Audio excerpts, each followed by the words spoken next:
November 12th, 1944. Dawn broke pale and cold over the rolling farmland of Wisconsin. Frost clung to the fences of Camp McCoy, each barb catching the light like glass. Inside the wire, more than 3,000 Japanese prisoners of war stirred from their bunks, the sound of boots and coughing filling the wooden barracks. They had once fought for the Empire under the burning Pacific sun. Now they lived in a place where the cold cut sharper than any bayonet. Lieutenant Masao Fujimoto wrapped his blanket tighter as the guard's whistle shrieked. He had survived the sinking of his destroyer in the Marianas, endured capture, and crossed the ocean in chains. But nothing had prepared him for this strange captivity.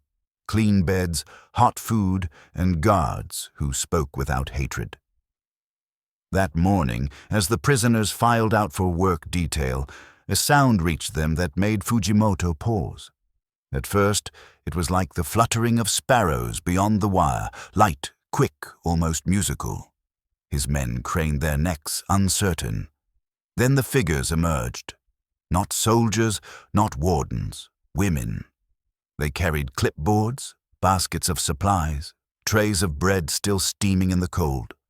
Their laughter drifted across the yard, unguarded and warm. The Japanese prisoners froze in silence.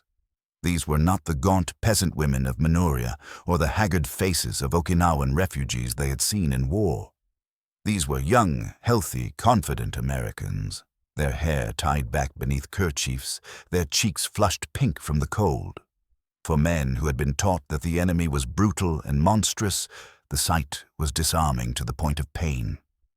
Fujimoto heard one of his sailors mutter under his breath, almost in disbelief, "They send angels to watch us." But they were not angels. They were nurses, clerks, Red Cross volunteers, women whose duty was to keep order in the camp, to tend wounds, to hand out bread, to keep life running.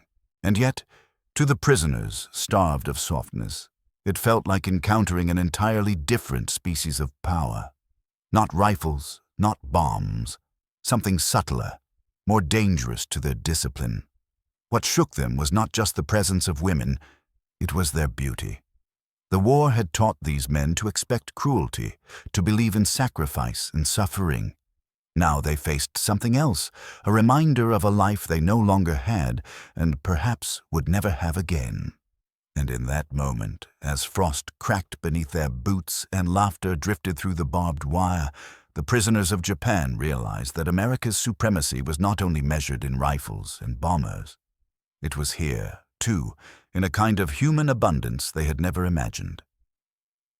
The cold lingered even as the sun climbed higher, melting frost from the fence posts and rooftops. Masao Fujimoto moved with his work detail toward the mess hall, hands tucked into his sleeves, his eyes drawn again to the figures across the yard. The women worked briskly, carrying trays, writing lists, handing out rations with the same efficiency he had once admired in naval officers. But there was something else that unsettled him more than discipline. It was the way they smiled. Not every prisoner stared. Many forced their eyes down, lips tight, clinging to the mask of silence drilled into them by the imperial code. To look too long was to admit weakness. Yet silence betrayed little when hearts thudded in every chest. The camp was filled with a rustle of whispers, even among men who once prided themselves on stoicism.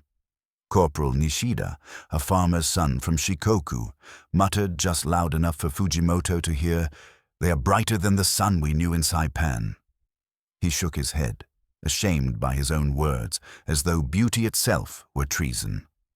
Later, as they sat in the mess hall, steaming bowls of stew set before them, the sound of laughter rang again. Fujimoto turned to see one of the women, tall with auburn hair catching the light like flame, bend down to check on a prisoner with a bandaged hand.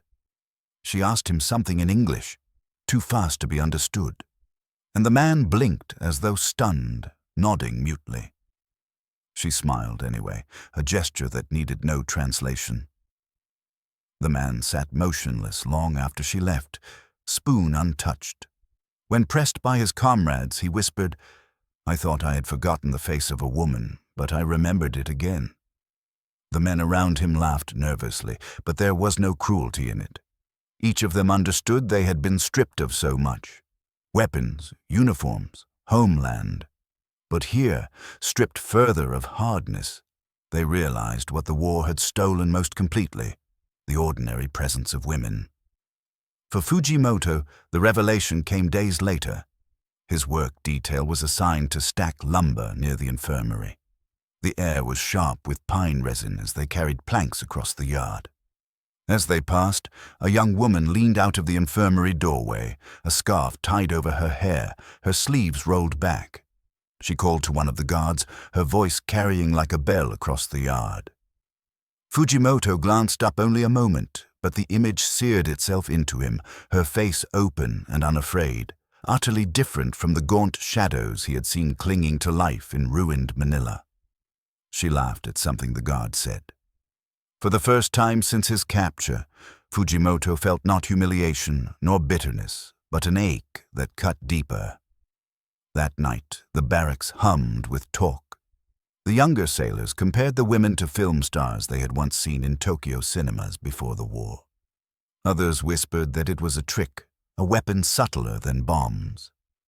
"They want us to envy them," one man insisted, his voice sharp, his pride refusing to bend. "They show us this so that we feel our weakness." But not all were convinced. Another prisoner, a former teacher, shook his head. "No, this is not strategy. This is America. They live with such abundance that even here, in a place for prisoners, they give more than we have known." The words stung. For years, Fujimoto had believed in the divine destiny of the empire, that Japan's spirit outweighed American material power. Yet here the evidence of supremacy was not steel or fire. It was the effortless grace of women who walked unarmed through a camp of men who had once sworn to die killing them. Weeks passed. The women became part of the rhythm of camp life. They distributed supplies, tended wounds, checked records, sometimes even taught English classes for prisoners who volunteered. Their presence remained electrifying, yet it also became strangely normal. Men began to shave more carefully, to straighten their clothing before roll call. Some, embarrassed by their own roughness, kept to themselves, but others stood taller, as though reminding the world that they had once been officers, men of standing. Fujimoto noticed it most in Nishida. The farmer's son, who had once trudged through work detail with dull eyes, now sang softly under his breath as he stacked firewood. He seemed to carry himself differently, as though remembering he was human, not just a prisoner. One afternoon, as Fujimoto's group was dismissed from work, they passed near the canteen. Two women stood outside, their heads bent together in conversation, one holding a basket of bread. As the prisoners walked by, one of the women looked up. Her gaze fell directly on Fujimoto. For an instant, it was unbearable. Her eyes held no fear, no contempt, not even pity, only curiosity, as though she was seeing him not as a soldier, not as an enemy, but as a man. He looked away quickly, shame burning his face. Yet that moment clung to him through the night, a ghost of warmth that returned each time he closed his eyes. The transformation spread through the camp like a quiet tide. Men who had once clung only to duty now found themselves whispering about hair the color of wheat, about hands that smelled faintly of soap and bread, about voices soft enough to slice through the silence of captivity. It was dangerous not because the guards forbade it, but because it threatened to unravel the discipline that bound them together. For months, these men had endured captivity by hardening their hearts. Now a smile, a glance, a laugh undid what bayonets and bombs could not. Fujimoto sensed it clearly. The empire had trained them to fight until death, to resist with steel and silence. Yet here, in this place far from battlefields, America defeated them with something gentler, more merciless. Not violence, life itself. And in the quiet hours before dawn, as frost gathered again on the barbed wire, Fujimoto realized that beauty, something he had once dismissed as weakness, had become the sharpest weapon in his captivity. The frost had given way to mud. Spring seeped slowly into the camp, turning the hard ground soft beneath boots and soaking the wooden barracks with damp air. The days lengthened. The light stretched further into evening, and with it the rhythms of captivity shifted. What had once been a monotony of work, details, and roll calls now carried a new undercurrent, a subtle but inescapable anticipation. For many men, it came with the clang of the mess hall bell when they knew the women would appear to ladle out food. For others, it was the moment when records were checked and lists were taken, when they caught a glimpse of hair tied back in scarves, or hands scribbling names in neat English script. There was no need to speak of it aloud anymore. Everyone knew. The women had become part of the prisoners' daily calculations, as essential to the routine as the guards' whistles or the morning count. Not because of what they did, though their work was vital, but because of what they represented. They were a reminder that the world outside of war still existed, and that it was impossibly different from the one these men had known. Masao Fujimoto felt it keenly the day he was assigned to mend fences along the camp perimeter. The work was grueling. Posts sunk deep into half-frozen ground, barbed wire stretched taut, gloves stiff with cold. He and 5 others worked under the eyes of guards, hammers ringing as they drove nails into wood. But every so often, movement caught his attention from across the yard. One of the women, he had learned her name was Margaret, though he never dared say it aloud, carried papers between the infirmary and the command office. Her scarf flapped in the wind, her stride quick and assured. Each time she passed, the men straightened unconsciously, even those too proud to admit it. A guard noticed and barked a laugh, shaking his head as if to say, "Even now, you fools are the same as all men." That night the barracks buzzed. The younger sailors argued over details, the shade of her hair, whether her eyes were blue or green, how tall she stood compared to the others.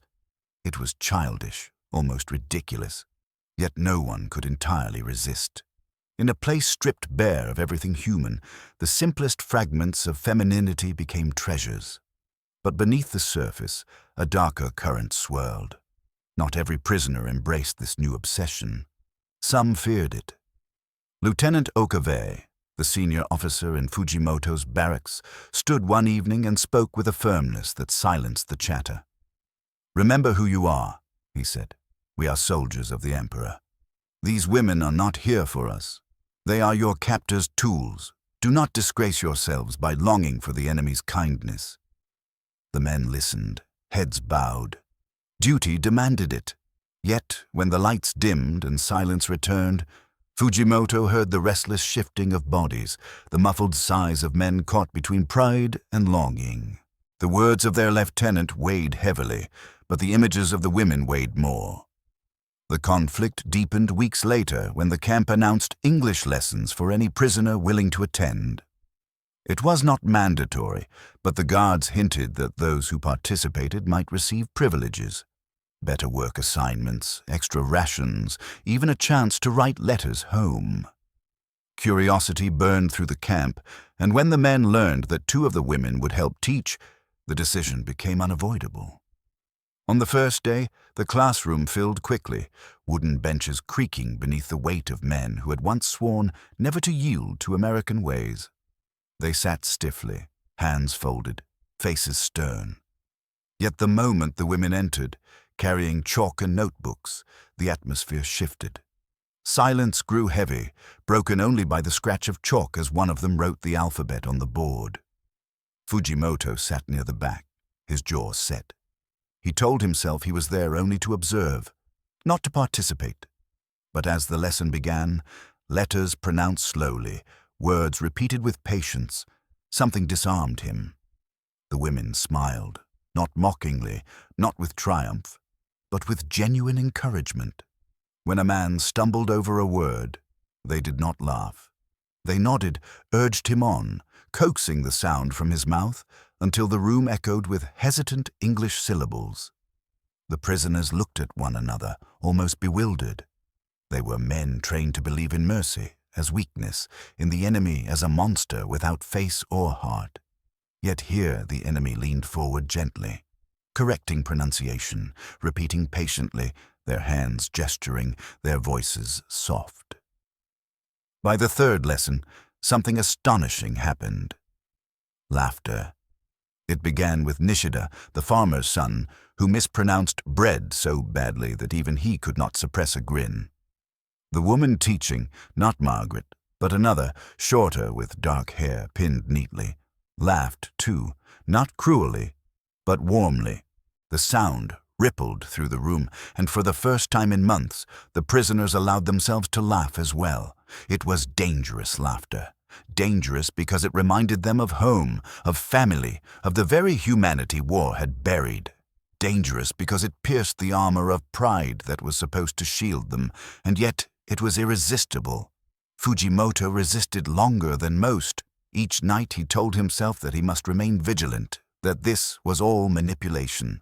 But each day he found himself repeating words under his breath, testing the strange English sounds, listening for the cadence of the women's voices. One afternoon, as the class ended, Margaret gathered papers from the desks. When she reached Fujimoto's row, he kept his eyes down, determined not to look. Yet, as she passed, a piece of paper slipped from her pile and fluttered to the floor beside him.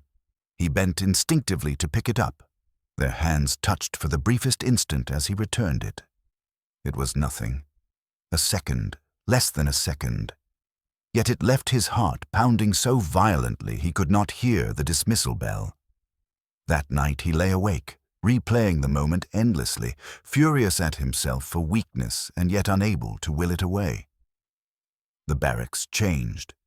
Men began practicing English quietly in corners, testing words with one another. Some spoke of the women not just as captors, but as teachers, even benefactors. Pride clashed with longing, duty with desire. And through it all, the presence of the women grew heavier, their influence undeniable. The guards noticed too. They watched with smirks, sometimes with warnings, but even they could not entirely conceal their amusement at the spectacle. Hardened Japanese soldiers once feared across the Pacific, now blushing like schoolboys when addressed by a smiling American nurse. One evening, Fujimoto overheard two guards speaking outside the barracks, their voices low but clear through the thin wooden walls. "Funny, isn't it?" one said. "We break them not with bullets, but with kindness. They don't know what to do with it." The other chuckled. "Better than barbed wire. A smile keeps them more docile than any rifle." The words seared Fujimoto. Was that what he had become? A man undone not by defeat in battle, but by the gentleness of women. Rage burned in him, directed not at the guards, nor even the women, but at himself. He had been raised to fight to the death, to resist even in chains, and yet here he was, clutching at the memory of a hand brushing his, of a smile meant for no one in particular. He told himself it was humiliation. But in the silence of night, he knew it was something else, something more dangerous, because for the first time since his capture, he had begun to hope. Summer came to Wisconsin like an ambush. One day the fields outside the wire were still soft and damp from spring rains, and the next they shimmered with heat, cicadas droning in the tall grass. The camp smelled of cut hay and sweat, and the men found themselves rolling up sleeves, wiping brows, laboring beneath the sun not so different from the one they had known on islands far across the Pacific. But unlike those islands, here the enemy did not fall from the sky in bombs or come charging with bayonets. Here the enemy appeared in light dresses and sun hats, carrying clipboards and baskets of bread. For many of the prisoners, this season changed everything. Winter had been shock, spring had been adjustment, but summer was temptation, and temptation thrived in small details, a loose strand of hair caught by the wind, the sound of a laugh across the yard, the sight of hands adjusting papers on a desk, things they had not seen in years. Not in the brutal isolation of the war, not in the company of men stacked together in steel hulls or dug into jungles. It was during those long summer days that the camp's officers realized the danger was not escape, but erosion. Erosion of discipline, of spirit, of the iron pride they had sworn to keep unbroken. Lieutenant Okave grew stricter, barking orders in the barracks, scolding men for lingering too long during lessons or for watching too closely during meal lines. He reminded them of home, of wives and mothers waiting across the sea, of the Emperor's eyes upon them even here. His words carried weight, but each time Fujimoto saw the flicker of doubt in the younger men's eyes. They nodded. They obeyed. But when evening came, their whispers turned back to the same subjects. What did she say? Did she look at me? Did you hear her laugh? The women had become ghosts in their thoughts, presences lingering even when absent. One afternoon, Fujimoto was assigned to the infirmary garden, pulling weeds and carrying water under guard. It was quiet work, sweat running into his eyes as he bent over the earth. Then a shadow fell across him. He looked up. Margaret stood there, a wicker basket of herbs in her hands. For a heartbeat, neither spoke. The guard leaned against the fence nearby, half bored, half amused. Margaret crouched, her skirt brushing the dirt, and pointed at a row of plants. "Mint," she said slowly in English. Then, with careful precision, she repeated the word again, nodding toward him. Fujimoto blinked, his throat dry. The word hung between them like a bridge waiting to be crossed. At last, he forced his mouth to shape the sound. "Mint," he repeated, his accent rough. Her smile broke like sudden sunlight. She nodded, pleased, and for that single instant, Fujimoto felt the weight of months lift. It was nothing more than a word, but it carried the intimacy of acknowledgement. She had seen him, heard him, taught him. That night he told no one. Some things were too fragile to share. Others, however, were not so discreet. By July, rumors swirled through the barracks of men who had managed small exchanges. A prisoner who received an extra piece of bread with a wink, another who dared to say "thank you" in English and was rewarded with a smile. Each story grew in the telling until some whispered of secret notes, of glances that meant more than they should. Whether true or not, it was enough to unsettle the officers. Okave called a meeting, his voice sharp with fury. "Do you not see? This is their weapon. They use kindness as chains. You disgrace yourselves with every thought, every look. You are samurai no longer. You are children dazzled by shadows." But even as he spoke, his own eyes betrayed unease. He was not blind. He had seen the way his men straightened when the women passed, the way silence fell heavier in their absence than in their presence. He fought not just his men's weakness, but his own. The Americans noticed as well.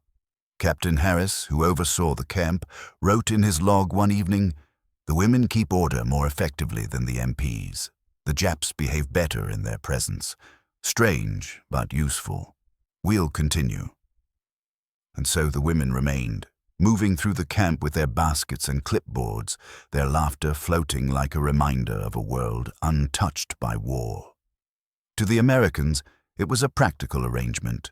To the Japanese, it was a torment and a gift. The tension broke one stifling afternoon when a prisoner named Mori collapsed in the yard, overcome by heat. Guards shouted, men scrambled, and within moments, one of the women, Anna, the one with dark hair, was kneeling beside him, pressing a cool cloth to his forehead, murmuring words none of them understood. The prisoners stood frozen, watching. They had seen comrades fall in battle and be left to die. They had seen wounds ignored, suffering treated as weakness. But here, the enemy knelt in the dust, tending a man who, hours before, had been just another number in a hostile ledger. Fujimoto saw tears streak down Mori's face as he whispered over and over, "Why? Why?" The question lingered long after Mori recovered. Why kindness? Why care? Why beauty in a place meant for humiliation? That night, as the men whispered, Fujimoto remained silent, staring at the rafters above. He thought of Margaret's smile, of Anna's hands pressing cloth to a fevered brow, of the warmth in voices that should have been cold. He felt torn between worlds, one of loyalty, pride, unyielding resistance, and another of humanity. Fragile, dangerous, irresistible. He understood with a clarity that terrified him that America's power was not just in its rifles or its bombers. It was in this abundance, this confidence, this ability to show mercy without fear. To men who had been taught that mercy was weakness, it felt like a weapon more devastating than any blade. By August, the barracks had divided. Some clung fiercely to discipline, repeating Okabayashi's words, holding tight to the emperor's ghost. Others surrendered quietly, practicing English phrases late into the night, treasuring every accidental touch, every fleeting smile. Between them lay an unspoken truth. None of them would leave the camp unchanged. For Fujimoto, the change was already complete. Though he did not admit it aloud, he no longer dreamed of battles or victories. He dreamed of voices, of words, of the curve of letters written on chalkboards, of the scent of mint leaves crushed between fingers. He dreamed most dangerously of all, of life beyond the barbed wire. And in those dreams, he was not an officer of the Imperial Navy. He was simply a man listening to a woman's laughter on a summer afternoon, wondering if it might ever belong to him. The cicadas faded with the summer. By September, the Wisconsin nights grew cooler again, carrying with them the scent of harvest fields outside the wire.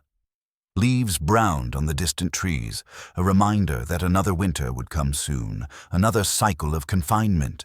Yet inside the camp, something had already changed so profoundly that no returning frost could undo it. The prisoners were not the same men who had first stumbled ashore in chains, clutching the last fragments of their defiance. War had trained them to endure steel and fire, to resist until death, but war had not prepared them for what they had found here. Bread that arrived still warm, voices that spoke without hatred, women whose laughter unsettled their very idea of what strength was. Lieutenant Masao Fujimoto felt the weight of it more than most. Each day he told himself that he would reclaim his iron pride, that he would block out the sound of the women's voices, their smiles, their gestures of kindness. And each day he failed. The memory of Margaret crouched in the garden with a sprig of mint, the light in her eyes when he pronounced the word, haunted him with more persistence than any nightmare of sinking ships or gunfire. His fellow prisoners sensed it too. They had begun dangerously to treat the women not as enemy functionaries, but as human beings, even as symbols of something they longed for, but could not admit aloud. English phrases became common in the barracks. At first, they were practiced shilly, haltingly. By autumn, men whispered them like charms in the night, fragments of a new language stitched into the silence. Thank you. Bread, water, good morning. Simple words, yet each carried weight enough to bend a soldier's pride, and so the rift deepened. Lieutenant Okabayashi grew harsher with each passing week. He lectured, he punished, he ordered men to remember who they were. Yet even as he thundered about shame and disgrace, the younger prisoners exchanged knowing looks. They did not mock him. None dared, but they had already begun to drift beyond his reach. Discipline could command their bodies. It could not command their thoughts. It was a small thing that finally cracked the wall. One late afternoon, as shadows stretched long across the yard, a group of prisoners returned from work detailed to find the women unloading crates near the mess hall. The guards directed the prisoners to assist, tossing instructions in English. Most of the men stood frozen, unsure, unwilling to risk breaking code. But one, a 19-year-old sailor named Kenji, stepped forward. He lifted a crate, his jaw clenched, and muttered in halting English, "Heavy." One of the women, Anna, the dark-haired one, smiled at him as if he had spoken perfectly. "Yes, heavy," she repeated, her tone light, encouraging. The other prisoners watched in stunned silence. Kenji flushed, but his hands did not tremble. The crate thudded onto the pile, and when he straightened, Anna offered a quiet, "Thank you." It was nothing. A single word exchanged across language and culture, and yet it carried the weight of a cannon blast. For in that moment, every man watching felt the unspoken truth. The wall between them and the enemy was no longer impenetrable. It was porous, fragile, breached. Okabayashi raged that night, calling Kenji a disgrace, threatening punishment. But his fury fell flat. Too many men had seen, too many men had felt the ripple of that small act. A door had opened, and no shouting could close it. Fujimoto lay awake long after the lights dimmed, staring at the beams of the barracks ceiling. He thought of Kenji's trembling voice, of Anna's answering smile, of the way silence had fallen heavier in that moment than in 100 roll calls.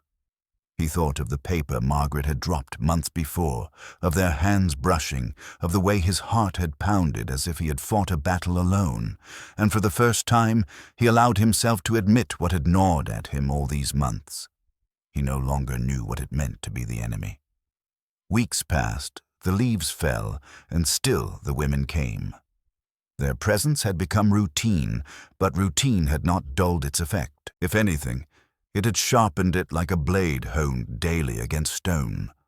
The men no longer whispered only about glances and smiles. They whispered about the future. Could there be life after this? Could they return to Japan unchanged, carrying within them the memory of women who had shown them kindness when the world had told them to expect only cruelty? Would they even be welcome if they admitted such thoughts? Fujimoto asked himself those questions each dawn as he stood in line, the barbed wire gleaming with frost behind him. Pride said one thing, memory said another. The war had taught him to believe in absolutes, loyalty or betrayal, strength or weakness, victory or death. But captivity had revealed a third path, one he had never imagined: survival with humanity intact. The lesson reached its quiet climax in November on a morning when frost returned to the fences and steam curled from mugs of coffee in the women's hands. Fujimoto was assigned once again to the infirmary garden, though by then the earth was bare, the plants withered by the cold. Margaret was there, her scarf wrapped tightly, her breath clouding in the air. She greeted him with a nod, then bent to pluck the last remaining herb stalks from the soil. Fujimoto hesitated, then with a steadying breath, spoke in English. "Mint." She looked up, surprised, then smiled that same smile he had carried in his memory for months. "Yes, mint," she answered softly. For the first time he did not look away. It was nothing more than a word shared in the brittle air of a prison yard. Yet in that word lay everything: defeat, survival, humanity, hope. When he returned to the barracks that evening, he said nothing of it. Some things were too fragile for words. But he carried the moment with him, a private proof that even in chains, he remained human. The war would end months later. The prisoners would eventually be shipped home, stepping once more onto Japanese soil as shadows of the men they had once been. Many would never speak of what they had seen, what they had felt, what they had dared to think inside those American fences. But some carried memories not of battlefields or bombardments, but of the faces of women who had smiled at them, taught them words, handed them bread still warm, memories that cut deeper than any rifle because they revealed something no officer's speech, no emperor's decree, no unformed guard could ever erase. That even in captivity, even in defeat, they had glimpsed a kind of beauty and kindness they had never expected from the enemy. And that glimpse would haunt them far longer than the war itself.